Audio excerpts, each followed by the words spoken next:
Hi guys, this is Dr. Akshay. I'm a resident oncologist, and in this video, we are going to discuss the Coldreff cough syrup case.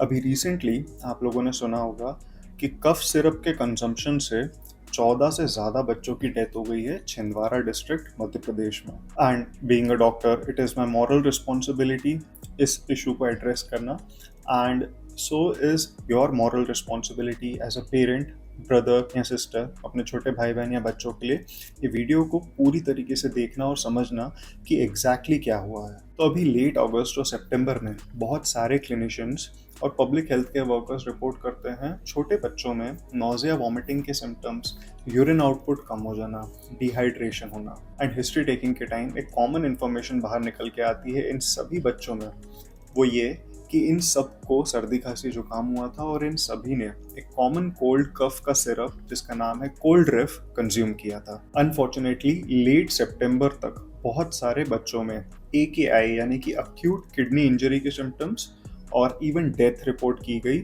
Same उन्हीं बच्चों में जिन्होंने ये report किया था जिनके parents ने कि यूरिन आउटपुट कम हो रहा है, नोजिया, वॉमिटिंग हो रहा है। Till date more than 14 children have died. Chhindwara के हॉस्पिटल्स जहाँ पे ये सब इवेंट्स हो रहे थे उन सब ने भी एक common factor Coldrif cough syrup का कंजम्पशन होना बताया उन चिल्ड्रंस में जिनकी डेथ हुई और जिनमें AKI रिपोर्ट किया गया। जब इतने सारे बच्चों के बीमार होने और कुछ की डेथ होने के बाद कोल्ड्रिफ कफ सिरप का नाम सामने आया, तो कोल्ड्रिफ कफ सिरप की मैन्युफैक्चरिंग कंपनी जो कि तमिलनाडु में सिचुएटेड है, वहां पर तमिलनाडु गवर्नमेंट ने उनसे बैच के सैंपल्स लिए और उन्हें लैब टेस्टिंग के लिए भेजा। अक्टूबर 3 और 4 को तमिलनाडु लैब टेस्ट रिपोर्ट को पब्लिक करती है जिसमें यह पाया जाता है कि एक बैच के सैंपल SR13 उस कोल्ड्रिफ कफ सिरप के बैच के सैंपल में एक सॉल्वेंट जिसका नाम है DEG या डाइथिलीन ग्लाइकॉल का परसेंटेज 48.6 पाया गया है। अब क्वेश्चन उठता है DEG क्या है? क्या इसका percentage as a solvent 48.6 percentage बहुत ज़्यादा है? Let us discuss DEG। DEG एक सॉल्वेंट है और ये एक इंडस्ट्रियल सॉल्वेंट है। ये ह्यूमन कंजम्पशन के लिए या फार्मास्यूटिकल कंजम्पशन के लिए या मैन्युफैक्चरिंग के लिए नहीं बना है। सो DEG का 1% भी is not safe to use. And in cough syrups में जो इस पर्टिकुलर बैच के थे कोल्ड्रिफ के, it had 48.6% of DEG। Pharmaceutical consumption के लिए अलग सॉल्वेंट्स होता है। सॉल्वेंट क्या होते हैं? बेसिकली कफ सिरप एक सोल्यूशन है। एक सोल्यूशन में दो चीज़ें होती हैं, सल्यूट एंड सॉल्वेंट। सॉल्यूट वो चीज़ है जो कि एक्टिव इंग्रेडिएंट है, जो कि एक्चुअल ड्रग है, एंड सॉल्वेंट वो बेस है, वो लिक्विड है जिसमें ये सल्यूट या ये एक्टिव इंग्रेडिएंट्स को हम मिक्स करके एक सोल्यूशन बनाएंगे। फार्मास्यूटिकल ग्रेड सॉल्वेंट्स जो होते हैं वो सेफ फॉर ह्यूमन कंजम्पशन होते हैं, जैसे ग्लिसरीन, वो एक बहुत सेफ सॉल्वेंट है बट थोड़ा महंगा है। DEG एक इंडस्ट्रियल सॉल्वेंट है जिसका यूज़ होता है गाड़ियों को ठंडा करने के लिए क्योंकि इसका फ्रीजिंग पॉइंट बहुत लो होता है, या फिर पेंट्स में, रेजिन में, जो दीवारों पे पेंटिंग होती है, जो हेयर डाई होती है, जो इंक्स होती है, उन सब सॉल्वेंट्स में DEG यूज होता है। अब DEG सॉल्वेंट जब कोई ह्यूमन कंज्यूम करता है, बीट अडल्ट और चाइल्ड, उसका metabolism is similar to metabolism of alcohol. Adults में ऐसे बहुत सारे अडल्ट्स भी होंगे जिन्होंने वो बैच का कोल्ड्रिफ कफ सिरप कंज्यूम किया होगा, बट अडल्ट्स में क्यों नहीं दिखा हार्मफुल इफेक्ट? उन्हें भी कुछ ना कुछ इफेक्ट हुआ होगा, बट उनकी बॉडी में उस मेटाबॉलिज्म की कैपेबिलिटी थी जिसने उसे एक्सक्रीट कर दिया। बट मार्क दिस पॉइंट, जिन अडल्ट्स ने भी DEG सॉल्वेंट वाला कोल्ड्रिफ कफ सिरप कंज्यूम किया होगा, they would have experience the side effects. But बच्चों में क्या होता है, मेटाबॉलिज्म कैपेबिलिटी या कैपेसिटी बहुत कम होती है, देयरफॉर DEG अक्यूमुलेट होता जाता है, वो उतना जल्दी एक्सक्रीट नहीं होता जितना कि अडल्ट्स में होता है, and as a result it causes acute kidney injury.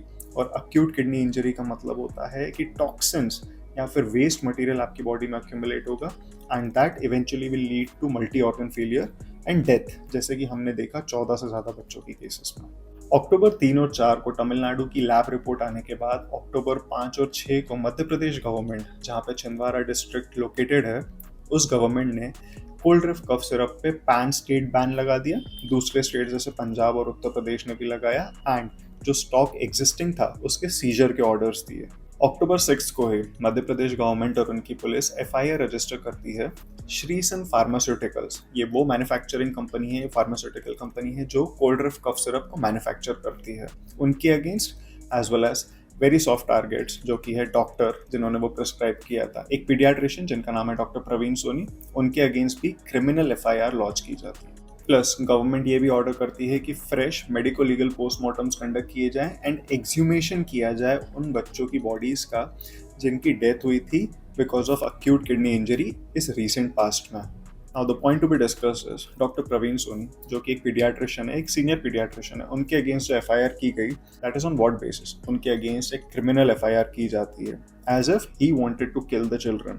But as a doctor I can tell you, एक मैन्युफैक्चरिंग कंपनी, एक फार्मास्यूटिकल कंपनी अपना जो प्रोडक्ट बनाती है उसे भेजती है, दवाइयों की दुकान पे रखती है, और वो जो सेल होता है उसमें डॉक्टर्स का बहुत लिमिटेड रोल होता है। एक manufacturing company, pharmaceutical manufacturing company को लाइसेंस देने वाली होती है गवर्नमेंट, जो कि एक ड्यू लेजिस्लेटिव प्रोसेस के बाद उन्हें लाइसेंस दिया जाता है कि यस यू कैन मैन्युफैक्चर। तो government is responsible for manufacturing and pharmaceutical company is responsible for manufacturing. After the product is manufactured, उस प्रोडक्ट की टेस्टिंग वो भी गवर्नमेंट की ड्रग रेगुलेटरी अथॉरिटी करती है। So again government is a stakeholder. उसके बाद प्रोडक्ट के बनने और टेस्टिंग के बाद उस प्रोडक्ट में सप्लाई चेन का इंपॉर्टेंट रोल है। वो फैक्ट्री से, उस मैन्युफैक्चरिंग यूनिट से पैन इंडिया या जहाँ पे भी उनकी लाइसेंस्ड सेल्स हैं वहाँ पे सप्लाई की जाती है। तो थर्ड स्टेक होल्डर्स आर जो भी सप्लाई चेन में इन्वॉल्व है। एंड लास्ट स्टेक होल्डर्स होते हैं फार्मेसीज, जिन भी फार्मेसीज, रिटेल मेडिकल की दुकानों पे ये दवाई अवेलेबल है, those are the last stakeholder. कि डीईजी मिला कैसे एक कफ सिरप में, इस प्रोसेस में जितने भी लोग इन्वॉल्व हैं, one of them is responsible. But unfortunately doctor Praveen Soni के केस में उन पर गैर इरादतन हत्या का केस रजिस्टर किया गया है, जिसका कोई सेंस नहीं बनता। Now as a doctor I can tell you, जब भी मेडिकल रिप्रेजेंटेटिव्स फार्मास्यूटिकल कंपनी के हमारे पास आते हैं and they show us that they have launched this combination product which is a cough syrup, for example in this case Coldrif के cough syrup में, तो we सी कि एक्टिव इंग्रेडिएंट कितने हैं उसमें और उसका कंपोजिशन क्या है। कोल्ड्रिफ के केस में पैरासीटामोल, फिनाइलेफ्रिन एंड क्लोरफेनिरामीन है, जो कि बहुत कॉमनली यूज किया जाता है सिम्टोमेटिक कोल्ड एंड कफ को कंट्रोल करने के लिए, एंड ये गवर्नमेंट अप्रूव्ड इंग्रेडिएंट्स है। तो एक डॉक्टर सिर्फ यही कंपोनेंट्स देखेगा और उसका परसेंटेज देखेगा एंड देन वो प्रिस्क्राइब करेगा ये medicine. And it is my believe that doctor Praveen Soni ने भी यही इंग्रेडिएंट्स देखे होंगे एंड प्रिस्क्राइब किया होगा। एंड ऑब्वियसली अगर उस कफ सिरप का लेबल बोलता कि इसमें डीईजी डला हुआ है तो कौन बेवकूफ डॉक्टर उसको प्रिस्क्राइब करेगा। So in my opinion government and our system finds an easy way to target the very soft target, that is doctors, जिनका इसमें कोई रोल ही नहीं है। एंड इस डिस्कशन में एक लास्ट पॉइंट ऐड करूंगा, कोई भी डॉक्टर, कोई भी सिटीजन ये नहीं चाहेगा कि छोटे छोटे बच्चों की डेथ हो जाए just because they want to earn money. You have filed the case against doctor as if उन्होंने डीईजी प्रिस्क्राइब किया है, आपने गैर इरादतन हत्या का केस रजिस्टर किया है, जबकि he is not the stakeholder. मैंने अभी अभी आपको बताया कौन कौन स्टेक होल्डर्स है, एंड सबसे बड़ा स्टेक होल्डर इसमें गवर्नमेंट है। एंड इफ एट ऑल कोई माल प्रैक्टिस उन पीडियाट्रिशियन या उस डॉक्टर के द्वारा की गई है, that is prescribing Coldrif cough syrup continuously, that could be made a different case. मैं ये अग्री करता हूँ कि फार्मास्यूटिकल कंपनीज पे करती है कमीशन डॉक्टर्स को, बहुत सारे डॉक्टर्स नहीं भी लेते हैं, जैसे कि मैं, बहुत सारे डॉक्टर्स लेते भी हैं। बट अगर कोल्ड्रिफ कफ सिरप प्रिस्क्राइब करने के लिए उस डॉक्टर पे कमीशन दिया गया है, then that is a different case. It is not that he intended to murder those children, but जो फार्मा कंपनी थी, जो गवर्नमेंट रेगुलेटरी बॉडीज थी, जो ड्रग चेक करती हैं, जिनकी रिस्पॉन्सिबिलिटी है कि मैन्युफैक्चरिंग यूनिट से एक सेफ ड्रग बाहर आए, उन्होंने अगर एसएमएस किया है then it is their responsibility. And the point I am telling you this is not because कि मैं एक डॉक्टर हूँ और मैं मेरे कलीग को सेव करना चाहता हूँ, but for the simple reason, अगर आप सही लोगों के अगेंस्ट एक्शन नहीं लोगे जो कि एक्चुअली इन्वॉल्व हैं and they are out, they are roaming free, and आप एक डॉक्टर को सॉफ्ट टारगेट बना के अंदर डाल दोगे, then the problem is not going to change.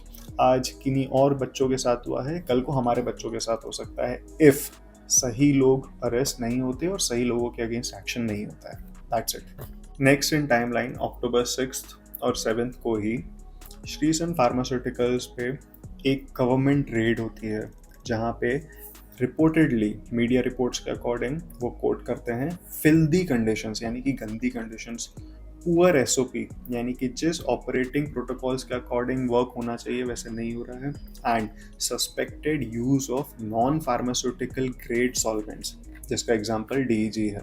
And till date, अभी जब मैं ये वीडियो रिकॉर्ड कर रहा हूँ तब तक इन्वेस्टिगेशंस ऑनगोइंग है, डॉक्टर साहब अरेस्टेड हैं, फार्मास्यूटिकल कंपनी पे एफआईआर और शो कॉज नोटिस जारी हुआ है, ड्रग कंट्रोलर्स पे जो इंस्पेक्शन करते हैं उन पे कोई एक्शन नहीं है, and further investigation on going है जो कि चलती रहेगी। बट एज अ डॉक्टर मैं आपको एक एडवाइस देना चाहूँगा, सिंपल सी। स्पेसिफिकली अगर आप एक पेरेंट है या भाई बहन है बड़े और आपके छोटे भाई बहन या बच्चों को कुछ भी बीमारी होती है, तबीयत खराब होती है, एक सिंपल चीज़ कभी मत करना, ओवर द काउंटर ड्रग्स नहीं खरीदना। एक अच्छे पीडियाट्रिशियन से कंसल्ट करें, वो जो बोल रहे हैं, जैसे सिरप लिख रहे हैं, जैसी दवाई लिख रहे हैं, उसे कंज्यूम करें। इवेंचुअली अगर आपको ये लगता है कि डॉक्टर्स ख़राब है तो उस डॉक्टर की रिस्पॉन्सिबिलिटी बनेगी, उस डॉक्टर ने आपको लिख के दिया है पढ़ के, और कोई भी पीडियाट्रिशियन, कोई भी डॉक्टर जानबूझ करके ख़राब चीज़ नहीं लिखेगा। And for that matter of fact मैं अभी भी ये बोल सकता हूँ कि 90% ऑफ डॉक्टर्स इंडिया में बहुत एथिकल प्रैक्टिस कर रहे हैं।